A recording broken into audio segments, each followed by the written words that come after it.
De la mano con la historia. Un paseo por nuestro pasado. Hechos, personajes y lugares que forman parte de nuestra identidad. Un programa de divulgación con Julio César Alfonso Ruiz y Emilio García Bonilla.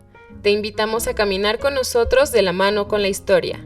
Una producción de Teciutlán FM 90.9 Set Radio, donde Puebla se escucha.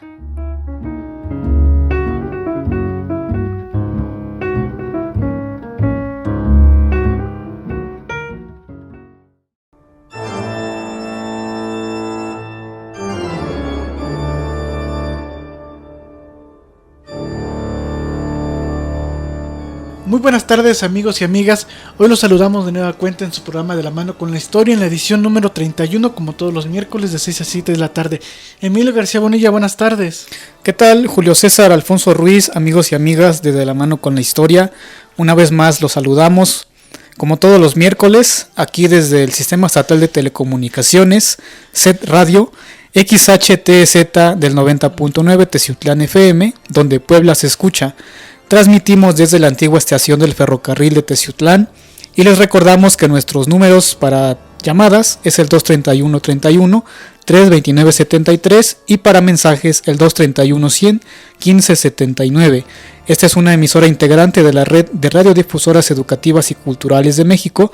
Pueden seguirnos vía Facebook y Twitter en @teciutlanfm, así como escucharnos vía página web en www.setpuebla.mx/home /radio en vivo. Así es, amigos y amigas, hoy estamos por demás contentos por esta edición número 31 del programa De la mano con la historia y hemos decidido abordar un tema escasamente hablado en nuestra historia de Teciutlán y de nuestra región, y esto tiene que ver mucho con un sistema de ordenanza social y también es un sistema de orden de actividades moralmente aceptadas, como lo fue la Santa Inquisición o el Santo Oficio. Como sabemos, a lo largo de la historia, todas las culturas, religiones y sociedades a lo largo del planeta han buscado generar normas que los conlleven a convivir en una sana convivencia, como actualmente en nuestra sociedad se ve con el Código Penal Civil, etc.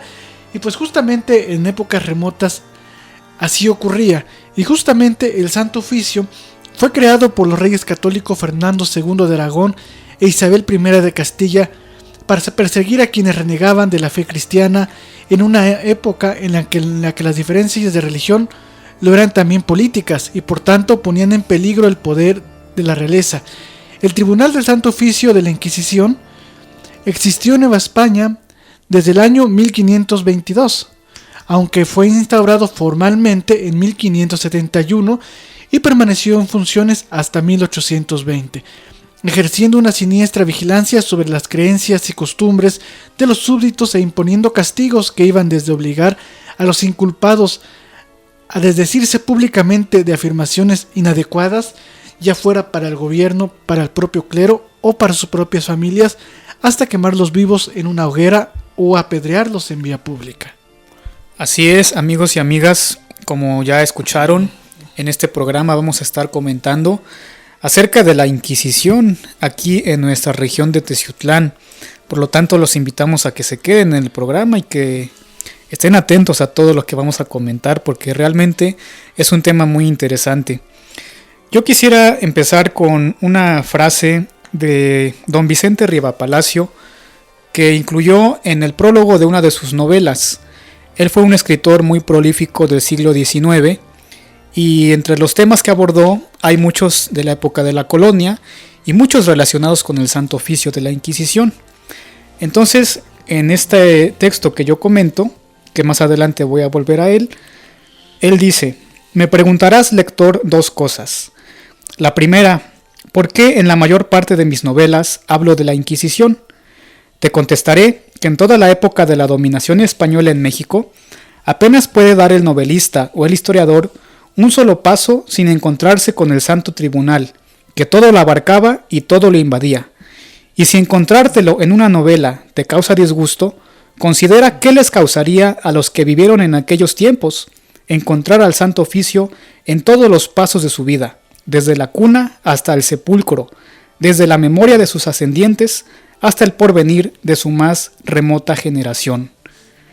Esta es la cita de don Vicente Rivapalacio, y pues desde luego que da pie para comenzar a hablar del origen de esta institución tan importante durante los siglos de la época virreinal en nuestro país. Y ahí, pues como bien lo dices, Julio, tienen que ver mucho los llamados reyes católicos, Isabel y Fernando, ya que ellos, durante este proceso de reconquista, se hacen del favor del Papa en turno, en ese momento Sixto IV, quien en 1478 por bula papal les concede a los reyes católicos la facultad para nombrar inquisidores. Y es ahí donde ellos adquieren ese poder especial que duraría durante varios siglos más, ya que el Santo Oficio de la Inquisición, o también conocida como la Inquisición Española, tenía la cualidad de que dependía directamente de los monarcas españoles y no dependía del Papa de Roma. Así es, justamente en este proceso los reyes españoles incluso cometieron abusos en los personajes a los que nombraron inquisidores, puesto que eran muy ad hoc a las normas que estos querían conllevar en las diversas comarcas. Esos abusos eran abusos de poder o abusos también de expropiación de propiedades, acusándolos de algún delito que era perseguido por este santo oficio. Y así es justamente como inician algunos de los conflictos, o se empiezan a escribir más bien algunas de las trágicas historias que la Inquisición contaría a lo largo de su existencia. Y bien, la Inquisición en un principio, cuando aún se encontraba exclusivamente en España, comenzó a perseguir a tres grupos sociales principalmente: a los judaizantes, que eran las personas judías recientemente bautizadas a la religión católica, pero que de forma oculta seguían manteniendo su religión o sus cultos religiosos. De la misma forma, persiguieron a los moriscos, que eran los musulmanes conversos, de la misma forma, porque cuando se culmina este proceso de reconquista y seguir manteniéndose ahí junto con sus comercios, junto con sus familias y su forma de vida, decidieron convertirse prácticamente a la fuerza a la religión católica. Pero muchos de ellos, como ya decía, mantenían ciertas costumbres o ciertas tradiciones religiosas todavía que traían muy arraigadas desde muchas generaciones atrás. Y el tercer grupo, pues fueron los protestantes. Recordemos también que en el siglo XVI, Martín Lutero en Alemania comienza con la Reforma Protestante, que dividiría a la Iglesia Católica Romana y daría pie a varias religiones dentro de este grupo de protestantes. Entonces esos fueron los tres grupos que la Inquisición española persiguió en un primer momento. Después, cuando ya se trasladan, o más bien llegan los españoles a América, empiezan a establecer colonias como fue la Nueva España, pues además también perseguirían, por ejemplo, a los negros, que caían en prácticas de hechicería o de magia negra. Magia negra, por así decirlo. Así es, y también algunos de los propios españoles que venían con ellos, entre los expedicionarios españoles y los conquistadores, pues muchos eran de estos grupos de judíos conversos o judaizantes. Por eso, cuando se empiezan a establecer cargos públicos e instituciones en la Nueva España, uno de los requisitos para llegar a figurar en esos cargos era lo que se llamaba ser cristiano viejo, que eran las familias cristianas que al menos en 3 generaciones se puede decir que eran de cristianismo puro, que no tenían mezclas ni con moriscos ni con judaizantes. Lo cual también era asegurar la prolongación de la fe cristiana o de la verdadera fe en estas tierras, que también era un compromiso que los reyes católicos habían adquirido con el Papa en turno y después con el Papa Alejandro VI, con la finalidad de llevar, como señalaba hace un momento, la llamada verdadera fe a tierras nuevas y nuevas conquistadas. Entonces, con esto también se siguieron a muchos de los nativos mesoamericanos y o indígenas de las diversas comarcas en donde se asentaron las nuevas colonias o donde también se asentaron las nuevas encomiendas para ser vigilados de prácticas de hechicería o de herejía por el culto a las antiguas deidades existentes en los territorios recientemente descubiertos. Uno de los primeros casos que se supo de la Inquisición aquí en la Nueva España estuvo a cargo de Fray Juan de Zumárraga, el primer obispo de México. Él, aunque no tenía plenamente un poder inquisitorial, él cometió un error como prelado o como obispo, y fue formarle un proceso a un indio. Y es que en un primer momento, como que la iglesia y el reino de España protegían a los indios porque los consideraban gentiles, es decir, no consideraban que su religión estuviera completamente en contra de la religión católica, porque no la conocían. En cambio, por ejemplo, los judíos y los moriscos que venían de España, ellos ya tenían el conocimiento de que existía la religión católica, pero no era así en lo que era la Nueva España. Entonces él, don Fray Juan de Zumárraga, mandó juzgar al señor principal de Texcoco, que se llamaba en lengua náhuatl Chichimecatecutli o Metochtzin, bautizado ya con el nombre de Don Carlos, y era nieto de Netzahualcóyotl. A él lo acusó de seguir sacrificando víctimas a sus dioses. Entonces, después de que se le siguió el proceso y se le condenó, fue quemado vivo en la plaza pública un 30 de noviembre de 1539, siendo él la primera víctima de lo que se puede llamar el Santo Oficio en la Nueva España. Sin embargo, Zumárraga recibió regaño y castigo porque en las disposiciones y en las reglas del Santo Oficio se estipulaba que no se podía ejercer rigor ni pena contra los cristianos nuevos de la raza indígena. Lo cual ponía en tela de juicio las normativas expuestas hacia la Nueva España y hacia los nuevos, por así decirlos, bautizados en tierras recientemente hispanizadas, y con ello pues también entraba en vigor algunas normas distintas, porque también, como bien señalas, los indígenas gozaron de algunos derechos. Algunos fueron incluso hasta gobernantes de algunas localidades por la gentileza o por los servicios dados a la conquista. Entonces, pues sí era un poco complejo el poder dictaminar las leyes en estos nuevos territorios. Así es. Y unos años después de que sucediera ese terrible caso de la muerte en la hoguera del nieto de Netzahualcóyotl, en 1571, el doctor Moya de Contreras, inquisidor mayor de la Nueva España, estableció ya formalmente en México el Tribunal de la Fe, lo que se considera ya de forma institucional y oficial como el establecimiento del Santo Oficio en México. Se cree que aproximadamente hubo al menos 12,000 procesos que llevó a cabo la Inquisición en contra de igual número de ciudadanos o de nacidos en la Nueva España. De estos, muy pocos culminaron en sentencias de muerte. Se habla de un medio centenar de sentenciados a muerte. Pero bueno, sin duda se trató, como ya lo decíamos desde el inicio, de una institución muy poderosa. La sede del Santo Oficio en la Ciudad de México, que se encontraba en la Plaza de Santo Domingo, en ese gran edificio que hoy se conoce como el Palacio de la Medicina, porque ahí en su momento también estuvo instalada la Escuela Nacional de Medicina. Pues se trata del segundo palacio más grande en dimensiones, solamente después del Palacio Nacional. Eso nos habla del poder y la influencia que llegaron a tener estos inquisidores en la sociedad novohispana.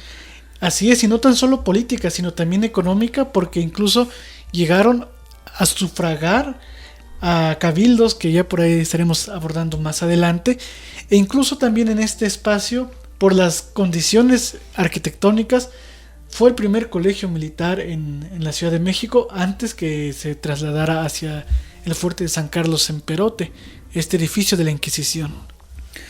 Y esta institución, entre uno de los males o de los delitos, por así llamarlos, que mayormente persiguió, fue la herejía.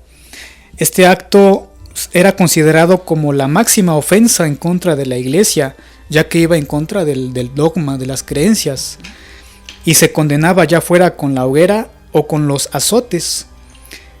Del mismo modo, el robo, la bigamia y las blasfemias se castigaban con plegarias o trabajos que beneficiaran a la ciudad, como prestar ayuda social en hospitales y conventos. Incluso existió un lugar frente o cercano a la iglesia de San Hipólito, allá mismo en la Ciudad de México, que se llamaba El Quemadero. Y es ahí, en ese sitio, pues donde se ejecutaban estas sentencias de muerte en la hoguera, que como ya dije, fueron pocas durante estos siglos que duró la Inquisición en nuestro país.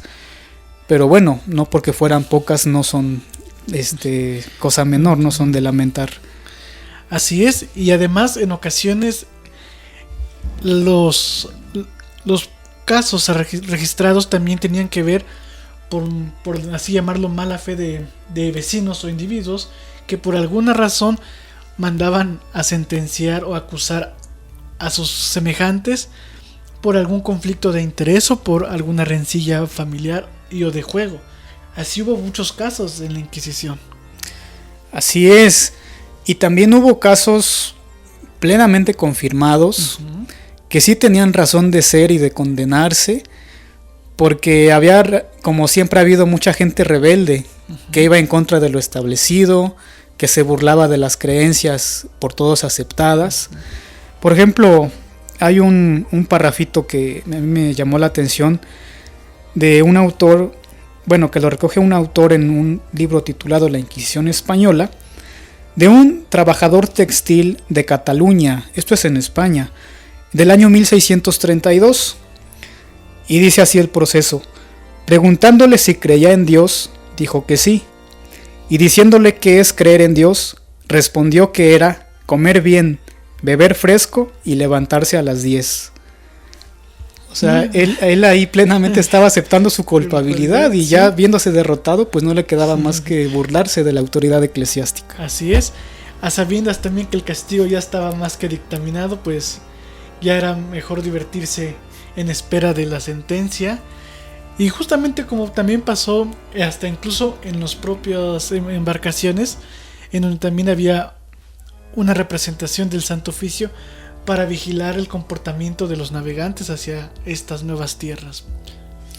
Así es, y bueno, hablando de navegantes, hay un caso muy curioso que a mí me llamó mucho la atención, que persiguió el Santo Oficio de la Inquisición, y fue el de un viajero irlandés, un aventurero, que llegó a Nueva España en 1640. Este señor se llamó William Lampart, traducido como Guillén de Lampart, o también adoptó el nombre o el seudónimo de Guillén Lombardo o Lombardo de Guzmán. Él había nacido en Irlanda en 1611. Llegó a estas tierras de Nueva España como parte de la comitiva del virrey Diego López Pacheco. Ya establecido aquí, se hizo pasar como hijo natural de Felipe III, es decir, era un impostor que buscaba sacar algún provecho personal, pero también social, porque se presentó como hijo natural de Felipe III, dando a entender que él tenía los derechos hereditarios para asumirse como monarca, usurpar el gobierno y emancipar a los indígenas, a los negros y a los mestizos, separando al territorio novohispano del Imperio Español. Fue denunciado ante la Inquisición en 1642, hallándolo culpable. Estuvo 8 años en prisión, pero logró huir y se dirigió hacia San Lorenzo de los Negros en Veracruz, aquel pueblo de esclavos que había fundado el libertador negro Yanga. Sin embargo, camino a ese lugar, él volvió a ser capturado y finalmente fue ejecutado en la hoguera el 19 de noviembre de 1659. Esta aventura dio pie, entre otras cosas, a que Vicente Riva Palacios, que ya mencioné al principio, escribiera la novela Memorias de un impostor, Don Guillén de Lampart, rey de México. Así es. Y además su estatua, la estatua de este señor Lampart, se encuentra en el interior del Monumento a la Independencia, porque se le considera uno de los precursores del movimiento independentista en Nueva España. Pero lo curioso es que él está representado en esta estatua atado al cadalso en el momento en que está a punto de ser quemado en la hoguera, y pareciera esa estatua que está custodiando los restos mortales de los insurgentes que reposan ahí en la columna del Ángel de la Independencia. Así es, Emilio, es muy curioso este caso porque tenemos ahí el proceso de independencia muchísimos años antes de cuando inició formalmente, pero justamente durante estos años de 1600 es cuando surgen los primeros reportes de la Santa Inquisición o el Santo Oficio en lo que es nuestra región nororiental de la Sierra Poblana, y tenemos que el primer caso reportado es en 1696 en el vecino municipio actual de Cuetzalan, y es para el señor Claudio Rodríguez, quien fue acusado como practicante de la magia de los indios, así dice como tal el expediente, y fue buscado en diversas comunidades hasta ser hallado en la ciudad, en lo que hoy es la Junta Auxiliar de San Miguel Sinacapan, practicando justamente estos rituales de magia perseguidos por la institución inquisidora, y es trasladado hacia Tlatlauquitepec, en donde se le condena a recibir 500 azotes y posteriormente ser quemado en la hoguera. Este personaje es el primer dato que se tiene en la región nororiental como el primer castigado por el Santo Oficio, y 2 años más tarde, en lo que hoy es el vecino municipio de Alto Tonga, Veracruz, se tiene el dato de la señora Mauricia Salas, quien también es condenada por hechicería practicada por los indios, y ella es, como señalaba hace unos minutos, fue acusada por un vecino suyo, quien al final reclama las tierras de su vecindad, porque decía que el acto de brujería o herejía practicada por Mauricia Salas era en contra de su persona, y que por ende le correspondía en derecho asumir la propiedad de dichas propiedades. Y justamente el Tribunal del Santo Oficio falla a su favor, y la mujer es condenada a la hoguera allá en la localidad de Alto Tonga, en Veracruz. Bueno, pues aquí vemos desde luego lo que ya decíamos, que muchas de las acusaciones que se hacían pues eran también motivadas por la envidia de las otras personas, ¿no? Por querer quedarse con ciertas propiedades. Y en el caso de la condena a la hoguera, ya decíamos que eran casos excepcionales, no eran todos los casos que así terminaban.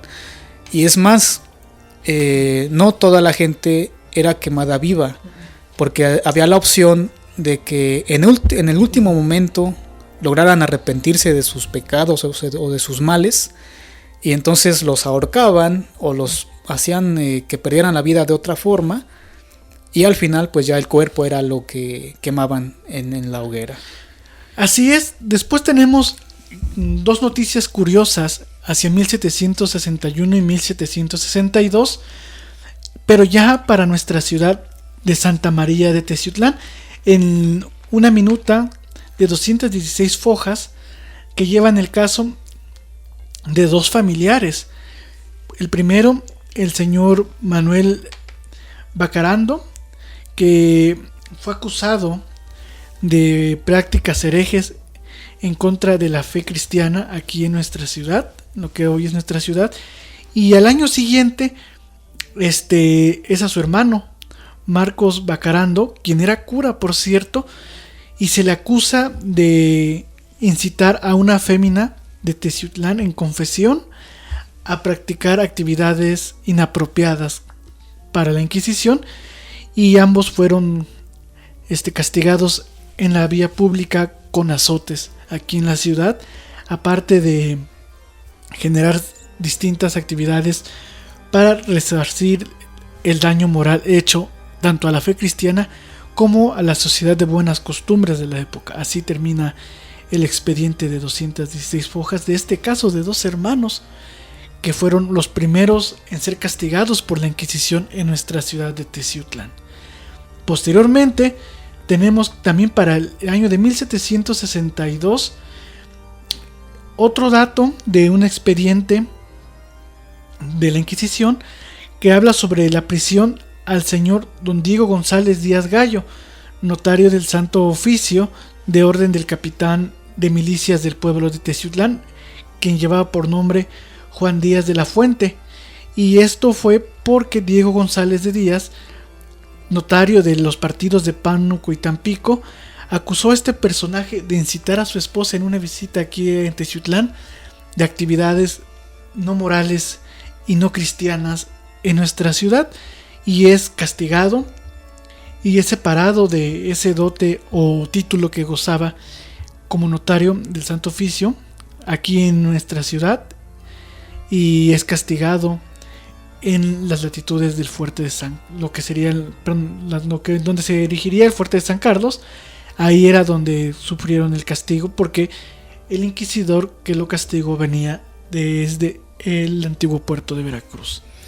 Así es, pues algunas de los castigos que aplicaba la Santa Inquisición, ya decíamos que eran los azotes. Muchas veces eran 100, 200 o una infinidad de azotes que sufrían los condenados, pero también se llegaba a condenar al destierro, es decir, a salir del lugar donde había cometido la falta. Y entre los delitos figuraban no solo el renegar de Dios, de sus santos y la Virgen, sino también otros, digamos, pecados o faltas, como el amancebamiento, la fornicación y la sodomía. Así es, y justamente en este proceso de la fornicación y la sodomía se tiene un caso reportado para lo que actualmente se conoce como Tlapacoyan, en Veracruz, en 1763, para el señor Marcos Rodríguez Z. No, el siguiente apellido no lo podemos descifrar porque así está registrado en el expediente, quien es apresado cometiendo un indulto, a su vez también un incesto en su familia, y es requerido por el Santo Oficio, el cual se da la fuga y pasa por las comunidades de Hueyapan, Tlatlauquitepec, pero es capturado en el camino de Tlatlauquitepec hacia lo que actualmente se conoce como Teteles de Ávila Castillo, y es entregado al Santo Oficio para ser castigado en el convento de Tlatlauquitepec. Y bueno, seguimos avanzando, y justamente en Tlatlauquitepec, en 1765, existe un documento de un caso para el señor Valentín Méndez, quien es condenado al Santo Tribunal por incitar a la señora Rita Gertrudis a hacer prácticas de herejía mixta y comportamientos mundanos cerca de la casa del señor, y por ello es llevado al Tribunal del Santo Oficio. Después también tenemos que hacia 1767 en la ciudad de Perote, el señor inquisidor y fiscal del Santo Oficio gira una aprehensión contra el señor Antonio Quesadas por orden de la señora Mercedes Morán, por ser quien robara las limosnas del convento de la ciudad de Puebla, y se esconde en varias ciudades como fue Teciutlán, Tlatlauqui, pero es apresado en Perote, donde ya existían notificaciones de su persecución por robo a la Iglesia Católica. Bueno, y no está por demás hacernos una idea de en qué contexto se vivía en esos años. Estamos ya hablando de mediados del siglo XVIII. Y por ejemplo, en las noches predominaba el silencio. De vez en cuando el ruido de herraduras de los caballos transitando por las calles a determinadas horas. Los novohispanos se quedaban guardados en sus casas. El interior de los templos católicos lucía oscuro. De lo único que emanaba luz eran de los cirios. Se escuchaba la música del órgano, y en lo alto del púlpito el sacerdote daba el sermón explicando a los feligreses la importancia de guiarse a través de la moral. Y es que, como bien hemos estado viendo, la Inquisición lo que buscaba era una buena moral en esta sociedad. Así es. Muchas veces todo esto del mestizaje, la mezcla de razas, la pluralidad cultural, pues también llevaba quizás al relajamiento de las costumbres morales, y aquellos que mostraban no seguir el camino del bien deben enfrentarse, como bien lo estás comentando, a los duros castigos de la Iglesia y de la Inquisición.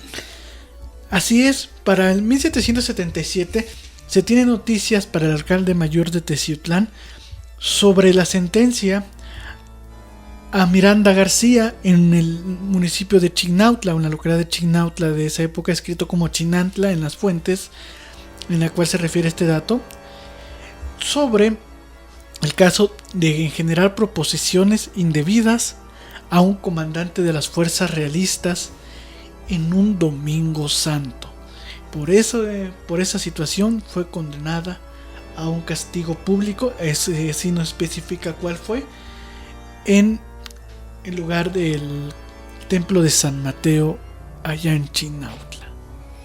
Así es, pues estos castigos públicos bien pudiera referirse a la humillación, porque muchas veces hacían a las personas vestirse con túnicas, con sombreros cónicos, un traje que le decían San Benito, y portar un letrero con el pecado o el mal cometido, y que se paseara por el pueblo o por la plaza pública para que toda la gente viera que esa persona había cometido esa falta.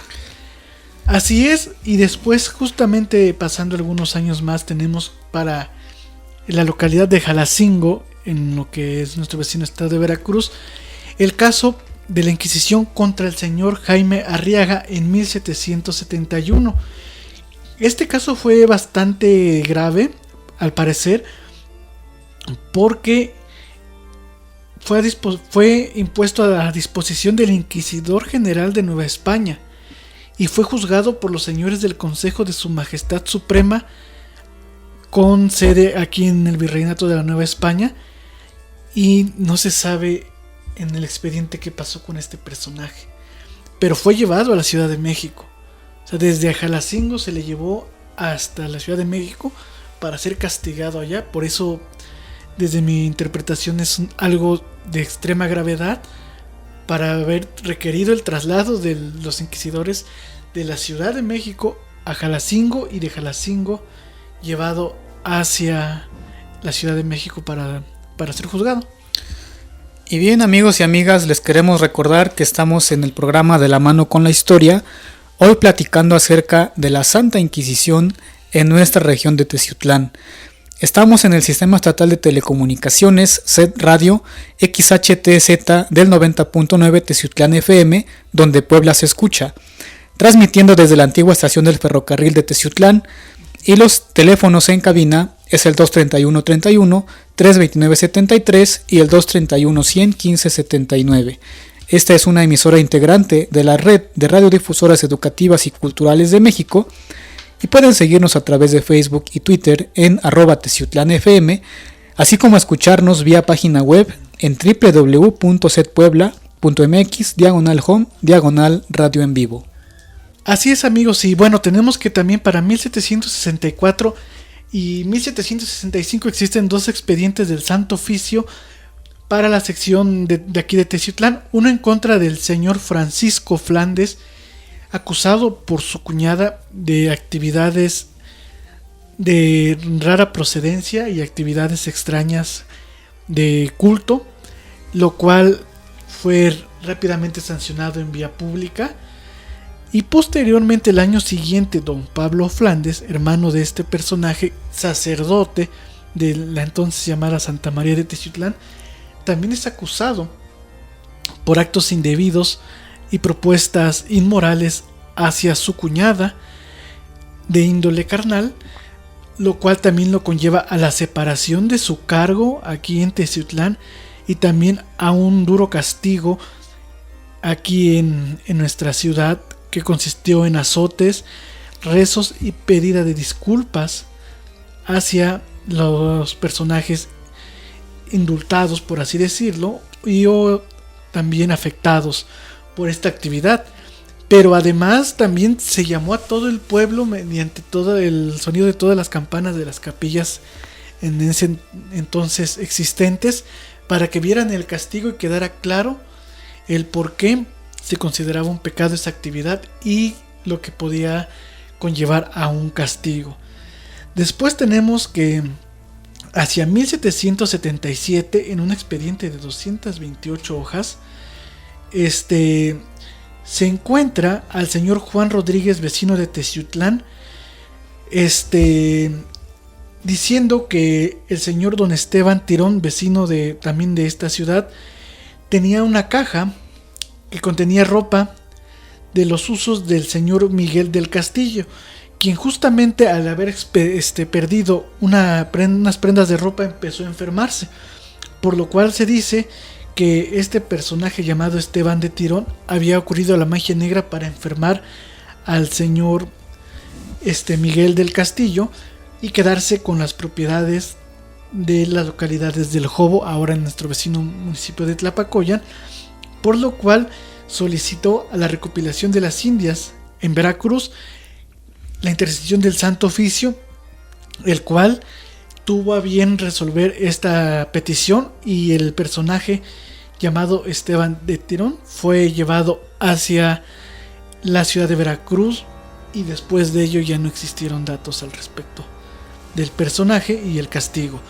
Después, hacia 1785, tenemos que existe un nuevo caso hecho saber al señor alcalde mayor de la jurisdicción de Teciutlán, y esto es porque doña señora María Josefa del Castillo, así dice en el expediente, es acusada por haber hecho pacto con el demonio debido a la suma pobreza en la que se encontraba y los celos constantes de esta mujer, que posteriormente se volvería acaudalada, y esta acusación fue hecha por don Agustín Beixens, natural de San Julián de los Valles de Andorra y que radicaba aquí en Teciutlán.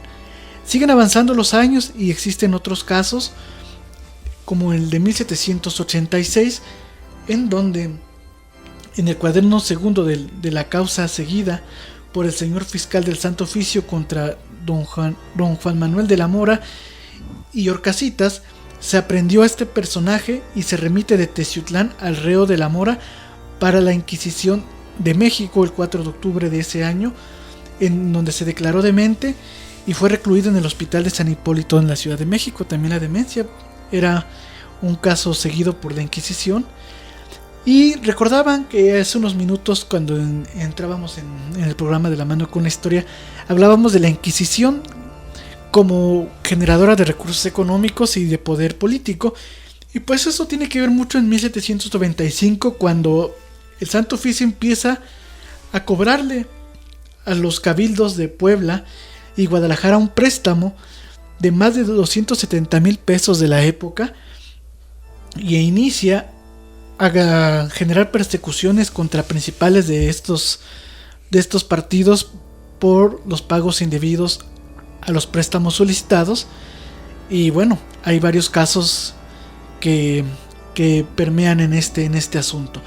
Y bueno, y tenemos que el último dato referente a nuestra región en torno a la Santa Inquisición tiene que ver en 1796 en nuestro vecino municipio de Perote, y esto es un juicio inquisidor contra el capellán de esta ciudad, y que además era el capellán del Real Fuerte de San Carlos, por incitación al pecado hacia una fémina.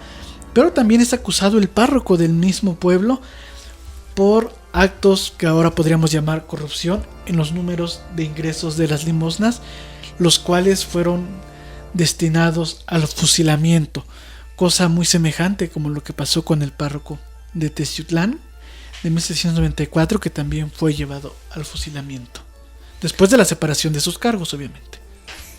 Así es, pues estos casos que nos has compartido, Julio, y que han sido realmente muy interesantes, pues nos da una idea de que el largo brazo de la Inquisición también llegó hasta nuestra región. Nuestra región no estuvo exenta del terror, digamos así, que se vivió en esos años, y que mucha gente se sentía vigilada, se sentía perseguida. Mucha gente también pues tuvo que ser condenada, como ya lo hemos visto. Y hablando de la forma como se sostenía económicamente la Inquisición, pues estaban las multas, porque también imponía multas a ciertos condenados que podían pagarlas, hacía préstamos de dinero, como bien dijiste, inclusive a las diócesis, a los obispos, y también al menos 3 diócesis, las principales, la de Puebla, la de Oaxaca y la de México, una parte de sus diezmos los dedicaban exclusivamente a el Tribunal de la Inquisición. Entonces era la forma como ellos subsistían materialmente. El lema del Santo Oficio era una frase en latín que decía Exurge Domine Judica causam tuam, que se puede traducir como levántate, Señor, juzga tu causa. El escudo de la Inquisición en la Nueva España era una esfera inferior con un lago, una ciudad y 3 calzadas que representaba a la Ciudad de México. Un brazo derecho armado que sostiene sobre la esfera una cruz de Calatrava o de doble travesaño que alude a la autoridad patriarcal. En los últimos años, la cárcel de la Inquisición en la Ciudad de México, en el edificio que ya comentábamos en la Plaza de Santo Domingo, fue ocupado como celdas de prisión que medían por lo general 16 pasos de largo y 10 pasos de ancho. Contaban con 2 puertas de un grosor bastante importante, un agujero con rejas dobles donde entraba escasamente la luz y una tarima de azulejos que hacía las veces de cama. Ya en el siglo XIX, allí en esas cárceles se encontró preso don José María Morelos y Pavón, uno de los líderes del movimiento insurgente de nuestro país, y en la capilla del Santo Oficio ahí sufrió su degradación sacerdotal, y la sentencia dictó: rebelde contumaz, negativo, hereje, fautor de herejes, traidor al rey y al papa. De ese lugar salió hacia Ecatepec, donde el 22 de diciembre de 1815 fue fusilado. También ahí estuvo preso Fray Servando Teresa de Mier, otro de los ideólogos del movimiento insurgente, pero él sí logró escapar. Y es que la Inquisición, además de perseguir las desviaciones religiosas o las herejías, en los últimos años, ya en el siglo XIX o finales del siglo XVIII, también persiguió a las causas idealistas que derivarían en el movimiento de la independencia. Entre otros, pues también recordemos la causa que se le siguió a don Miguel Hidalgo y Costilla en 1810. Recordemos pues que él inicia este movimiento insurgente, y como él pues era muy activo, estuvo muy activo en el Bajío, en toda esa zona, pues al momento de su captura él iba rumbo al norte, rumbo a Estados Unidos. Ahí fue traicionado por uno de sus soldados y finalmente pues cayó preso y fue sentenciado. Pero previamente la Inquisición había lanzado un edicto que fue colocado en las puertas de todos los templos de la Nueva España, donde se amenazaba a don Miguel Hidalgo de que si no asistía por su propia voluntad al Santo Oficio en la Ciudad de México para ser juzgado, sería llevado a cabo el proceso de rebeldía en ausencia, hasta lo que se llamaba la relajación en estatua, es decir, hasta quemar públicamente un muñeco de cartón pintado como si fuera él mismo. Esto pasó en 1810 y bueno, después de que es apresado en 1811, pues finalmente terminan con su vida, no sin antes también ser degradado como sacerdote. Y tanto Hidalgo como Morelos sufrieron estos procesos de la Inquisición, en parte también para desprestigiarlos ante la población como líderes populares, ya que al ser condenados como presos de la Inquisición, pues desde luego que la gente se daba una idea de que no eran unos buenos cristianos ni unos buenos ciudadanos. Así es, y pareciera también que algunos de los casos que bien señalabas en el inicio del programa de fallecimientos por el Santo Oficio se tratasen de sacerdotes o de gente ligada al clero, porque como hemos visto en el caso, por ejemplo, de Teciutlán, el de Perote, y de estos 2 curas importantes en la independencia de nuestra nación, pues fueron quienes sufrieron penas de muerte. Pero también eso no quiere decir que en los otros expedientes no haya pasado algo por el estilo. Porque también se puede argumentar que en el proceso de tortura perdieron la vida sin ser fusilados o sin ser condenados a muerte, sino que no soportaron la tortura o datos inconclusos que no aparecen en los expedientes. Así que todavía es muy polémico el asunto de la Inquisición. Así es. Y otro aspecto que a mí me llama la atención es que muchos de los indígenas de manera oculta seguían adorando a ciertos dioses o ciertas deidades de su religión mesoamericana. Uh-huh. Muchas veces mezclándolas con tradiciones o con fiestas religiosas de la religión católica. Y en el caso de Teciutlán es muy curioso que en el Templo del Carmen, en la parte exterior, en un nicho, se encuentre colocado ahí un ídolo prehispánico. Así es. Posiblemente vinculado con una deidad acuática o del agua. Efectivamente. Y bueno, la Santa Inquisición llegó a su fin aquí en nuestro país en 1820.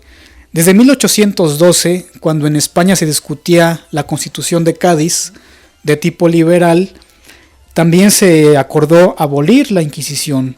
Esto ocurrió el 8 de diciembre de 1812 y el decreto llegó a nuestro país y se pronunció al año siguiente, en 1813. Sin embargo, después la Constitución de Cádiz, fue abolida. Hubo un periodo en el que Fernando VII no quiso gobernar con esta constitución liberal, hasta que en 1820 nuevamente se promulga y otra vez se pone en vigor. Cuando la noticia llegó a Veracruz, el pueblo obligó al gobernador José Dávila a jurar la Constitución de Cádiz en 1820. El 30 de mayo, el virrey Apodaca se enteró de lo ocurrido en Veracruz y ante la exaltación de los ánimos, acordó también jurarla al siguiente día. Además, en esas mismas fechas, los ministros que integraban el Tribunal de la Inquisición acordaron que cesarían sus funciones, pues pensaron que por una parte no tardaría en llegar la orden de suprimirla y por otra temían que el pueblo tomara por asalto el edificio, de manera que a los presos por causas políticas los llevaron a la corte y a los que se les seguían causas por cuestiones de religión a los conventos. El archivo fue enviado al arzobispado y los funcionarios que vivían en el mismo edificio lo abandonaron. En el ínterin seguían las autoridades jurando la Constitución, pero el 10 de junio de 1820 tocó jurarla a los regidores y al hacerlo también acordaron suprimir el tribunal como anteriormente habían acordado. La estrecha relación entre la Iglesia y el Estado permitió al Tribunal de la Inquisición en los últimos años perseguir a los movimientos políticos como el de la independencia que ya comentamos. Así es, con esto vemos que la Inquisición también tenía problemas al saberse ya desprotegidas por parte del reino de España, también ese reino que ya estaba próximo a decaer. Entonces, al no saber qué rumbos iba a tener el país, pues también optaron por empezar la huida de los templos y de los castigos que ejercieron. Pero sin lugar a dudas también en su momento fue efectivo para mantener un orden en Nueva España, un orden basado en el temor y también en la violencia expedida hacia las personas que cayeron en estas manos de los inquisidores. Pero es una parte de la historia también que se debe de contar y que no se debe de olvidar para no volverla a repetir. Claro, y no confundir esta Inquisición que funcionó en nuestro país con la Inquisición romana, porque como decíamos al inicio, la Inquisición española dependía directamente de los monarcas españoles. En cambio, la Inquisición romana dependía del Papa. En este caso, fue la Inquisición romana la que juzgó, condenó y ejecutó a Giordano Bruno, uno de los científicos más brillantes del finales del siglo XVI. Él era además un fraile, él era religioso, pero se dedicó a la investigación científica y estuvo de acuerdo con las teorías de Copérnico, que decía que la Tierra no era el centro del universo, sino que la Tierra giraba en torno al Sol. De la misma forma, unos años después, también esta Inquisición romana procesó y condenó a Galileo Galilei, Así es. otro científico brillante, que en un principio fue censurado, sus obras fueron condenadas y puestas en los libros de los libros prohibidos, y después, en 1633, fue recluido en su residencia, no se le permitía salir a la vía pública, y ahí murió en 1638. Lo curioso es que el cardenal Roberto Bellarmino fue el que dirigió ambos procesos, tanto el de Giordano Bruno en 1600 como el de Galileo Galilei en 1616. Así es, amigos, pues con esto vemos la diferencia de las dos Inquisiciones, pero también ambas severas en su actuar. Les recordamos que De la mano con la historia se transmite a través del Sistema Estatal de Telecomunicaciones Radio XHTZ de 90.9 Teciutlán FM, donde Puebla se escucha, teniendo cabina de transmisión desde la antigua estación del ferrocarril en la avenida Hidalgo sin número, Colonia El Pinal. Les recordamos que para dudas y sugerencias se pueden comunicar con nosotros a los teléfonos 231 31 329 73 y solo mensajes vía WhatsApp al 231 115 79. A su vez recordamos que esta emisora es integrante de la red de radiodifusoras educativas y culturales de México y que nos pueden seguir en nuestras páginas Facebook y Twitter como @TeciutlanFM, además de escucharnos en las páginas web www.setpuebla.mx-home-radio en vivo, además de programas diferidos vía Spotify. Les agradecemos el favor de su atención. Nos despedimos. Así es, Julio y amigos, nos escuchamos la próxima semana. Como tema musical tuvimos Tocata y Fuga en Re menor de Johann Sebastian Bach. Muy buena tarde.